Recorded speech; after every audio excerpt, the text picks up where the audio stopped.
And so they don't, I didn't know what I was going through. I didn't know what I was going through the first time. So when 2008 happened, I was 40, I guess I was 50 years old.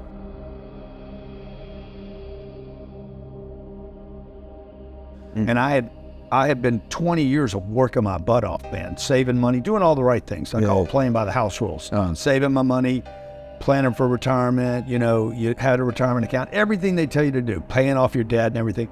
And then when that thing happened, bro, it was like they just came in and started taking everything from me. I'm like, wait a minute, I didn't do anything wrong here. Like your dad, like he was victimized by this thing that they do every 10 or 12 years. Yeah. And so when that happened, I was like, the next time this happens, because I couldn't do anything. Because when recessions happen, it provides tremendous opportunities. But I didn't have the courage to do it. And the reason I didn't have the courage is because I didn't have the strategy. I didn't know what to do. And when you don't know what to do, bro, you're like, yeah, you just out. There's nothing I could do. Yeah. So, and this is how most people live every day, unfortunately. Right. And so I told my wife in 2008, that's 14 years ago, or 12 years ago, whatever the number is. Yeah. And I said, man, next time this happens, I'm gonna be ready. Yeah. This time I'm ready. Yeah. So I want to help a lot of people make sure they don't get stuck in this thing. People are gonna lose their jobs. That's gonna happen. Could be the biggest thing, greatest thing that ever happens to you, by the way. Yeah. I lost my job, man. I lost a job when I was 29 years old. Best thing that ever happened to me. And I was freaking devastated. Yeah. But it set you on a course that I had to go do something else. Yeah. Yeah, I had to do, I wanted to quit the job, true. Right. I've been wanting to quit the job for a long time, and a guy one day just out of nowhere said, hey, mind your own business. I got pissed off, I left. I don't know if I quit or he fired me. But that became the start of me becoming my own person. So you're set up well to take advantage of like opportunities. Yeah. In this recession. But what about the people, man, who are like where we were during the last recession? Yeah. Just like, victims almost. So just so everybody understands, like I start every day with zero. I start over every day. Every day I'm broke. So when people are like, oh yeah, you're good now. You got all this. I said, no, but I reboot to zero every day. It's one of my tricks. I go broke. I go broke. Well, I don't, I look at my financial statement every day, how much, where things are, but I'm trying to get rid of that. I'm not trying to keep money. Yeah. The system wants you to keep money. The banks say, hey, stay liquid, save your money, plan for retirement, have 3-month savings accounts. But all these are myths. These are not things that are good for people. You don't want money. Money makes you lazy. Money gives you this false sense of okay, you're going to be all right because you saved 3 months of money. Dave Ramsey has no clue what he's He's talking to people about barely getting by. I'm talking to an audience that wants to get rich, just trying to really make something big. Or I want to get to the top of the food chain where I get to start making rules. He who has the goal makes the rules. And so I don't want a little money. I don't want a retirement account. I don't want my house paid for. I don't care about any of that stuff. I want to get rich. Yeah. Money's just money. Money in an account, people is what matters. How many people can I touch? And it takes money to help people. It takes money to help. You can't, otherwise they don't know you exist, man. Yeah. Like Kevin Hart, for Kevin Hart to make people laugh, he needs to go out into the world. He's got to get a Netflix show. That takes a lot of money, takes debt. Takes some courage. Like somebody had to build that network out. Yeah. Then he's got to go do his routine and got to work it out. And then if he really wants his Netflix show to work, then he's also got to go live around the world. Yeah. Otherwise he becomes irrelevant. Yeah. So exactly. And this is what happens when people go to school. They go to high school. Nobody's getting you ready to to get in the top 1%. Yeah. So what I would tell the kid is like, look, dude, your first target needs to be the top 1%.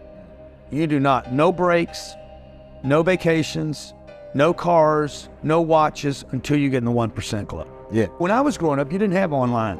There's so many ways to make money today. It's unbelievable. It's amazing how much opportunity. It's not even that crazy to do that. It's just a math class, right? So let's say I want to do 876. Yeah. And I'm broke and I don't know anything. I'm starting for zero, which is fine. It don't matter that you're broke, as long as you hadn't quit. So like you can't break me. That means I can take a lot of risks. because I'm not worried about going broke, because I can't be broken. I have my spirituality, I have my creativity, I have my persistence, I got courage. Like, there ain't no breaking me, man. Shit, I'm a dangerous man. I'm a dangerous beast. Come on. Okay? So 876. And I know strategy, right? Yeah. So if I take 876,000 divided by 365 days, I need to make $2,400 a day. Yeah. Divided by 24 hours, $100 an hour. And I'm gold. Yeah. I mean, I'm in the top 1% club. So I just broke it down. If I break that down by the minute, I need to make $1.67 a minute. $1 a minute. Now I start backing into it. I'm like, okay, I can't just do that. Okay, this is a $70,000 a year job. I only got 800 grand to work out now. Now I start working out. What could I do? See, but in school, they don't teach you that. They teach you, hey, you need to learn a skill. I don't need a skill, bro. I need money. Yeah. I want to get tied in with the bank. Come on. How do I do that? Well, I need people skills. I know that. I need to learn how to market. I need to learn how to monetize. I need to learn how to convert people. I need to learn how to follow up. I need to be persistent. Like those are the things that we're going to be showing people next week that you can add. But the first most important thing is the target. I know if a guy's happy, if your uncle that's having the barbecue this weekend is happy with his retirement account because he's a fireman, well, good for him. Right. I can't spend time with you right now. You're going to rub off on me, bro. Okay, that poverty is contagious. The poverty's contagious. And so is the other end of the spectrum. Exactly. Right? When you hang out with guys that are saying, no, that's not enough. You can do more. Who's that for you, man? Oh, there's a lot of guys, man. I watch Elon. I spent an hour and a half with Elon the other night on a live call. And you know, like, I'm just listening to him. I'm not talking. I didn't say one word the whole time. Really? He knows I'm in the room. He knows I'm listening. But how many times you sit down with somebody and they do all the talking? Yeah. Like, I'm listening, I'm learning, I'm duplicating. What do I need to learn from this guy? I'm not saying what do I not agree with. Like, I see that people do that a lot. I don't agree with that and I don't agree with that. Okay, what's that got to do with anything? What can you take from this conversation? I had dinner with Warren Buffett about 9 months ago.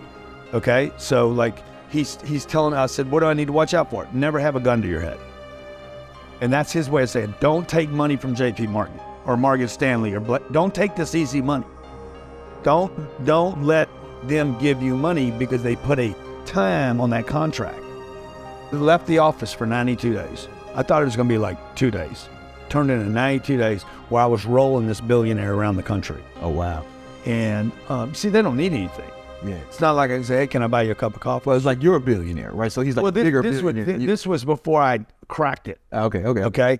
And I wasn't even thinking about it until I spent time with this cat. I thought it was impossible for me to get there. So I gave up on the dream. Wow. So I never even thought about I can do this until I spent time with him. And when I spent time with him, I realized, oh, this is a normal dude, man. He takes piss breaks just like I do. And it became real for you. He's got to work out too in the mornings. Or otherwise he loses his muscle. Like, you can shoot whatever you want in your body. You didn't get those without doing the work. Yeah. You can, oh man, you're doing this and that. I'm like, bro, hey, you can't build those with this. I guys who do all types of stuff who still not in great shape. Yeah, you still got to go to have leg day. And I was watching this guy. Oh, he's got to take a piss. He's got to eat. He gets hungry too. Shit. This was phenomenal to me. That he was just a regular guy. He's just like me. He's got the same limitations I do, right? And so one day I was with him and he's like, hey man, what do you want from me? And I said, well, what I want from you is, I said, I mean, nothing really. He's like, yeah, you want something. I said, if I had my wish list, I'd just see your bank statement. And he's like, what? I said, just your bank statement. I just want to see it. Yeah. I was fascinated. What does his statement look like? Right. $367 million in one account. And I was looking at this, I was like, dude, Schwab account, Merrill Lynch account. Like, he had all these accounts, a Bank of America account with like 400 million. Like, I was like, oh my God. And for me, it was like, it's real. It's real. Those are numbers. This is a regular guy. Now, the second thing I thought about was, okay, I'm in the wrong space. And so the unbreakable piece is about, how do you become unbreakable? Well, here's the deal. You're breakable until you have enough money. There's as much slavery in the country today as there ever has been. You got 300 million people in this country that's slaves. It's called the middle class.